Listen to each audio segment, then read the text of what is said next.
Hello, everyone, and welcome back to another episode of the What Was That podcast. I'm Jazzy. And I'm Addi. So you may have noticed we've been on a tiny break. Or hopefully not. And we won't go into deep details on why, but we appreciate you guys. We appreciate you guys. Appreciate you guys. I can't appreciate you guys hanging out. The fact that we're like sitting in a dark basement. I look out and I'm like, oh God, it's like dark in here. Yeah, I like look at the computer, I'm like, tee-hee, and then I look up, I'm like, yeah, hopefully it's not, because it's been too bright. So I'm like, trying to find the perfect balance. Yeah. This one's going to be really dark. I'm going to have to turn the brightness up like all the way. Or just turn it all the way off. Yeah. Oh no. It's March, so my month is over. I need to blow cinnamon in after this. I need to blow cinnamon into my door. Okay. And we won't go into deep details on why, but we appreciate you guys hanging out until we got back. Yes, thank you. Now, trust, we wouldn't leave you hanging unless it was something dire like health issues or literally anything else. So... It's like health related or literally anything. We would not leave you hanging unless we would. Unless we would, and you'll never know. But we figured why not talk about some health issues? Not our own, obviously, but other people's nightmares. These are some horrifying hospitals. You want to try that clean? Yes. Yeah. Nightmares. Not our own, obviously, but other people's nightmares.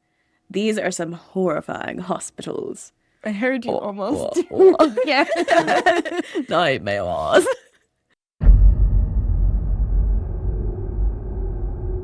Story 1. The time my grandpa was almost murdered in a mental hospital. Trigger warning mentions of murder and cannibalism. So my grandpa is a criminologist, Dr. Eric Hickey. If you're into true crime, you may have come across his name a few times. He specializes in a very specific field of criminology, a very specific type of criminal, the dark side. Like, is there like a light side? I just hear... Yeah. I am a criminal. I am your lover. Okay, I'm going to lock back in and it's going to be so serious. These are your serial killers, your PD3F, your PDFs, your necro files. Yep, okay, yep, not... Basically, all your dark and disturbed social deviants. As part of his work, he often interviewed these people, mainly for research, since he teaches criminology and sociology at some of the local colleges here, and has written several books, and also appeared for interviews and crime documentaries.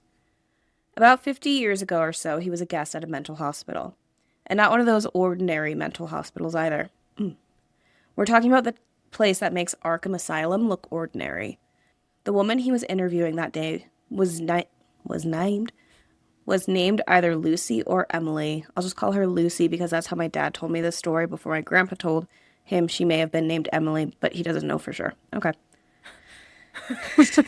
Cool. Lucy was there because she had murdered her kids, chopped them up, and ate them. Lucy was unhinged. Luckily, Lucy had a tell. The doctors and orderlies always knew when Lucy was going to strike because she would sing a creepy song that went something like, tra-la-la, life is beautiful. And then I imagine it's like girly pop. Yeah. Tra-la-la, life is beautiful. Singing into her hair. I imagine like Hillary Duff. Yeah. She like dances around in the hallway and she's like against the wall. I'm like, dear God, it's like Megan dancing in bed in the hallway. Tra-la-la, and life is beautiful, and I definitely don't want to kill you or myself. Yeah. She's like the Debbie Ryan. Yeah. When I'm murdered. I'm gonna start saying that all the time now because I'm so depressed. Life is beautiful. Life is beautiful. And then the next part of the song is when she would be about to kill you. Yeah. One of the big rules of this place was never take your eyes off the patients. A few weeks prior to my grandpa visiting, one of the patients took the opportunity to attempt to murder a distracted guard with a butcher knife. I don't think they should have knives. Yeah. Where they get a butcher knife? No knives. So my grandpa is interviewing Lucy, and one of the doctors my grandpa is friends with starts chatting him up. A few minutes later, Lucy starts singing, "Tra-la-la, life is beautiful. I'm gonna kill you, Mr. Hickey." As soon as my grandpa heard Mr. Hickey, he turned around, and that's when Lucy pounced. She starts strangling him, but luckily the guards were able to get her off of him. I don't know what happened to Lucy after that. I don't know if she's still there or if she's still alive, but man, what a crazy story. Yep. That's crazy. Did I tell you that one of my exes isn't allowed to have knives? Yes. Yeah. Yes. I didn't know that. We know the story about crazy knife guy. Yeah. Mr. Pistachio. Yeah. I think, like, what a time to be alive. Obviously not in their shoes, but in the era where they just locked you up for seemingly no reason, and then you, like, go crazy. But there's just these massive buildings of insane people that are being driven insane because they're being, like, assaulted and drugged and starved and abused every day. Right. I feel like no way you wouldn't. Yeah, exactly. There's literally no way that you wouldn't go crazy at some point. And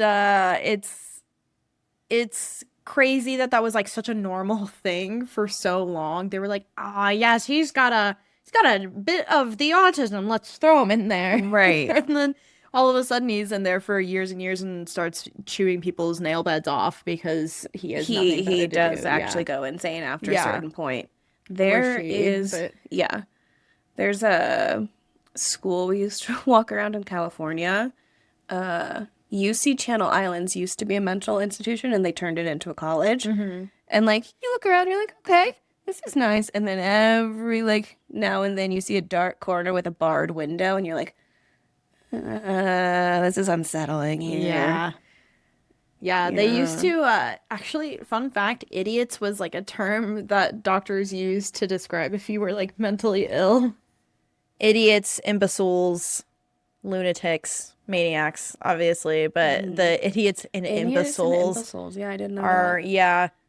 what they used to call people. Half-wit. Okay. Yep. Mm-hmm. Yep. So all these, like, words that we still use were actively used by doctors nonetheless to describe. This is a medical term. Yeah, people who were been diagnosed an idiot. I would, if I was alive in the times of this time where they would put people away for no reason, I would have been put away probably a long time ago. No. Yeah. You're too hot and funny. I wouldn't be once I went in there. Damn it, no. I mean, maybe I'd be funny to all the friends that, like, lived inside my head with me. But yeah, you and Lucy just, like, starting a pop career. Yeah. Mm-hmm. But it's also really hard because a lot of mental illnesses can be brought on by extreme bouts of stress or, like, anxiety or trauma. So, like, a lot of people don't in here. Yeah, so a lot of people don't have, like, schizophrenic breaks until, like, something major happens to them and then something in their brain is, like, rewired. Yeah. And then all of a sudden now they're schizophrenic, now they're, like, have psychopathy, like, now there's, like, different things that are wrong with them. And same with, like, bipolar disorder. Like, there are certain types of bipolar disorder that can be developed usually it's at a young age, but it's after something traumatic has happened to them.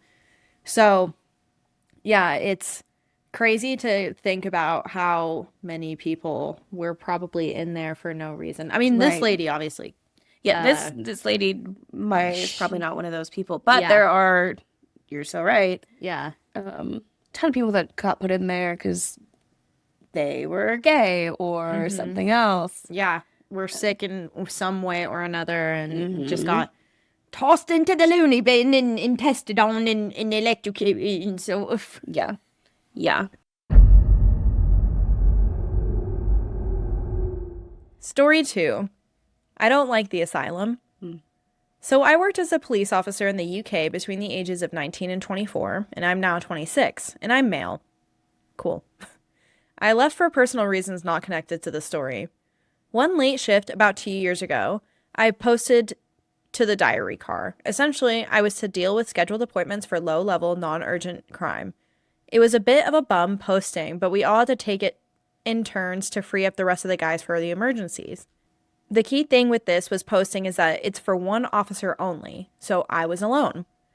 I got to my 8 p.m. appointment, which was at a mental hospital, a place I and most officers probably go to near enough every week. This is because patients under Section abscond regularly, and the hospital has to report it to the police as protocol. 9 times out of 10, they would return on their own free will, perfectly safe and well. Tonight, I was sent to debrief a patient who had returned. Essentially, I had to make sure that they're back and they're safe and nothing bad happened to them while missing. That kind of thing. I'd like to add that I've had a phobia of the mentally ill, particularly women. I hate going to this hospital, and it never got any easier for me, but I had to do my job. This hospital's old and creeps the hell out of me. From the outside, anyway. It has dark brown brickwork, huge windows, and what looks like a bell tower rising from the center. It looks like an old church building. Essentially, it looks like an asylum from a horror movie. I thought I might share a photo of it, but it's very distinct and would give away the story's location, so I'm not sure that I can. I went inside and presented myself to reception, who escorted me onto the ward through 2 locked doors and opened by staff electronic fobs. It's very clinical and white inside, smells of bleach and alcohol like most hospitals, so nothing like the outside. I get into the ward office and speak to the staff nurse. She gives me all the details I need, but in doing so, as per usual, I've been spotted by half the patients on the ward already. This office is locked, but it's in the center of the ward. I called it the Goldfish Bowl because every wall has a continuous window going all the way around like it's looking out of a fishbowl. The uniform I'm in is a massive draw for the patients, and they all surround the glass, tapping on it, shouting things at me, etc. Reminds me of The Walking Dead a bit. I'm used to this, though it happens nearly every time. I do need to speak to Mary, though, the patient who returned, so I know I have to walk through all of that lot. I don't like it, but 2 members of staff come with me and we walk through. No one touches me, just a few unkind words, but eventually we get to Mary's room. The door is open and I look in before seeing Mary sat on the bed. I don't recognize her, and I'm sure I haven't dealt with her before. She had dark blonde hair, fairly long. It was really greasy and hadn't seen a brush in a while. I knew from the details I was given that she was 25. She sat on the bed, hunched over, her head bowing down. She was wearing a t-shirt about 5 sizes too big for her, but nothing on the bottom that I could see. The t-shirt was huge, though, and covered everything. I said hello and explained why I was there, that I needed to ask her a few short questions while reassuring her that she was not in any kind of trouble. She said nothing. The staff members I was with then had to leave as something was going on with another patient. I went to step inside the room and Mary screamed at me, "No, don't." I stayed outside the room as I could just speak to her from behind the threshold of the door without causing her any unnecessary distress, or me for that matter. She then turned her head to look at me. I know she was unwell, but she looked terrible. Her lips were chapped and she had sores on her face that had obviously been picked at. I could now see that she had self-harm scars down her arms too, and lots of them. Her eyes were dark and I could not make out her pupils, really chilling, like a deep sadness, but also something very sinister. I'm uncomfortable, but I hide it and go to begin my questions. She interrupts me and says sharply, "I know why you're here." I assume that she's had debriefs before and she knows the system by now, but then she says, "You're here to kill me, James. He sent you, and now you've come." She referred to me by my first name. This shocked me. It's common for an officer's rank, surname, and shoulder number to be given out, but never their first name, not even to the staff from the hospital, let alone patients. I don't know what to say. I want to ask her how she knows my name, but then I hesitate and think to myself, don't let on that that's your name. She continues before I have any chance to say anything. "I'm not letting you take me, James. I will kill you because you will kill me." She then screams very loudly. I'm frozen. I've dealt with a lot of shit in my job, but this was truly terrifying for me. Still sat on the bed, but looking at me, she then rolls her eyes back so I only see white, and with her long, overgrown fingernails, she starts scratching violently at her arms and face. Blood is drawn instantly. I'm still not reacting. This is by far the large and freakiest thing that I've had to witness in the line of duty. Luckily, the nurses heard and came over. They restrained her and suggested I may want to leave to help her calm down.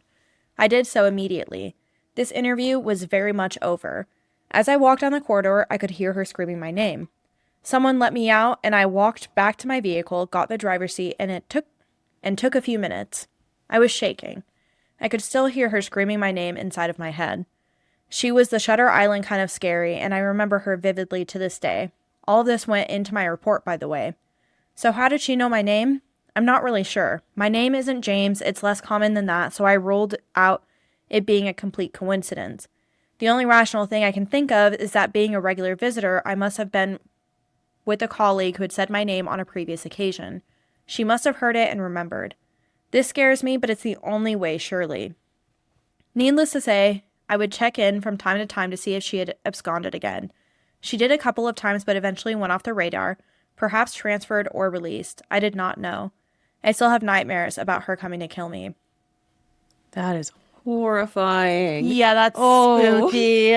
That's really, at first I was like, oh, like that's a really common name. So, I mean, it could make sense. But knowing that they use like a fake name in the story, that's freaky. I don't like that. I don't like that. Yeah. At least she didn't like jump at him or anything or try to actually harm him. And it was just like that is true. Yeah. That is very true. But yeah, I would absolutely shit myself if they're like, you're gonna try to kill me, and your eyes roll back and you start clawing at your face, bleeding. Yeah. I would drive and drench myself in holy water. Yeah, I would too. I'd probably move, honestly. It's one of those things, especially because she gets out a lot. Yeah. She just happens to escape. First of all, what kind of a hospital do they just kind of like, they just happen to escape once a week? They get out. What can you say? They get out. They always come back. Yeah. Last one, they give people knives. This one, they just get out. They just get out. And what a place where they get out, but they just come back. Yeah. Like a stray cat, like a cat. Like it a cat is. that gets out. Yeah. And they're like, no, I want to go home. And then they just come back. I'm done now. That's crazy. I'll go lay down. I'm tired. I had 3 warm meals in a bed. And they gave me sponge baths. Sponge bath is nice. Sponge bath. I love, like, taking a bath if somebody's bathing me. Because it's like, it takes all the responsibility out and you just kind of feel like a baby. Just like relax. Yeah. You're like, your brain is off. You're nice and warm. Yeah. Just wash my hair. Thank you. That's it. That's all I want. Yeah. This would be something that would make me quit.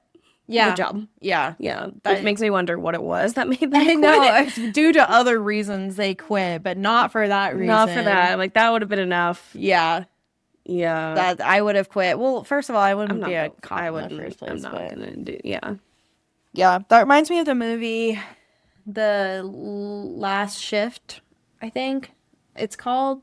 It's a movie about like a police woman who has to go stay at this place overnight, and some really creepy shit happens. Ooh. Yeah, it's a really good movie. Yeah. Really spooky. So. Yeah. Anyway, I wouldn't want to be. I don't like a night shift. No, I couldn't do a night shift anywhere. I couldn't do a night shift anywhere.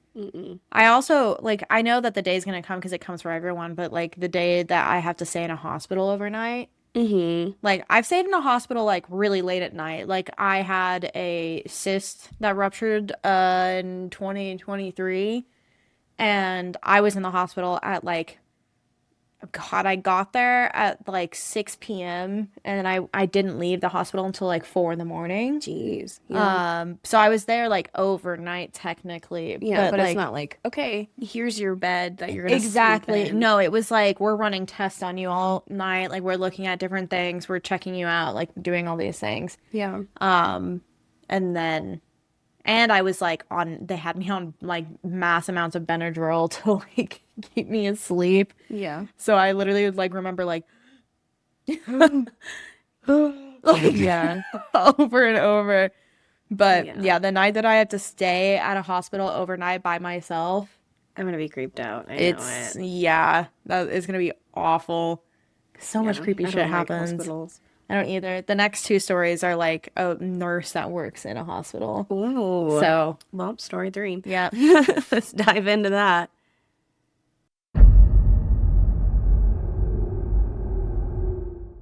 Okay, story 3. Weird glitch in the Matrix hospital experience. This story happened when I was a nursing student doing my clinical rotation in the labor and delivery in the labor and delivery ward at a local hospital. My class was divided into 2 teams at the time, and the team that I got placed on was the night shift. Of course, that night had to be extremely busy. That the OB triage suite desperately needed more hands on deck. My instructor sent me down to the triage unit to be able to observe what goes on in the trenches of labor and lend a hand if needed. Pregnant women came through those doors like there was no tomorrow, and everyone was in a hassle. It was about 2 a.m. when a mother went into labor, causing chaos to ensue as every licensed individual basically popped in to assist. The mother delivered, and both she and her baby were transported to a more controlled environment so she could deliver the placenta as well. Lucky me, being the nursing student, I was given the fun task to clean up the room and get ready for the next patient that may need it. Imagine a room that was just used to deliver that's left in a complete state of disarray. I thought to myself, I'm going to need help cleaning this up. Then one of my friends came in reminding me that it was time for our lunch. I asked her that before we head out, if she'd be kind enough to grab some fresh linen from the stock room while I discard the soiled items. At this moment, my friend agreed, and she walked into the supply closet while I had my back turned from the filth. As I turned towards the room and started the sanitation process, I was left in utter belief, as the room was in pristine condition with fresh sheets and stock supplies, ready to accommodate the next patient walking through the doors. I stood there frozen and confused. As my friend walked back from the supply room, she immediately looked at me and said, "Are you fucking with me?" As she stared at the basically brand new room. I turned to her with my eyes wide open. Without any more convincing, she tossed the fresh linens inside the room, and we sprinted to the nurse's station, both pale and out of breath. We told the nurse in charge what happened, and she just responded with a stare and smirked. I'm aware that night shifts sometimes mess with your mind due to sleep deprivation, but this was an experience that was witnessed by more than one person. This is the weirdest experience ever, I dare say, and I'm not becoming a labor and delivery nurse anytime soon. I feel like that one I wouldn't be that mad at. Yeah, I'd be like, thanks. Whatever sources or like whatever. It's like, do you want me to higher things? Maybe leave you some cigarettes and a soda, like some chocolates, maybe. Like what from the afterlife can you have? Yeah, like if I that light a was pretty cigarette handy. and like hold it in the room, can you like? I know you can't like hold it, so if I like hold it up in the air, can you come up? Can you imagine you hold a cigarette and you see the cherry like go down? I would shit. I'd lose my mind. Yeah. And I'll lose my mind. I would scream, drop it, light the linens on fire, hospital the whole done. Hospital done, all the people inside gone. Yep. Who cares? Yeah, all because a ghost smoked a cigarette. Yeah. That's a really nice ghost if that's what it was. Right. I am interested like what could have done that, because my first thought is sleep deprivation. Right. I'm like, were you sleep deprived and maybe walked in the wrong room? Yeah. Did you leave and then like turn too soon and didn't realize it? Yeah. Or you had already cleaned it and you just like didn't remember, like you kind of like blacked out, then came to. Yeah. But yeah, the fact that there was like another person. Right. But at the same time, like the other person had just walked in, so maybe they didn't get like a full eye, and so they assumed that they like had a bunch of dirty stuff. Right. I don't know. Yeah. That's very interesting. The next story after this actually is is not a follow-up, but it's like a part 2. Oh, interesting. Kind of. It's written by the same person. It's just like another story that they have. Yeah. So hospitals have to be crazy haunted. Oh, yeah. I mean, there's people dying in them like constantly. Every minute of the day. Yeah. Like all the time. It's just one floor after people another. Living and dying. Yep. Being born, being dead, being born, being dead.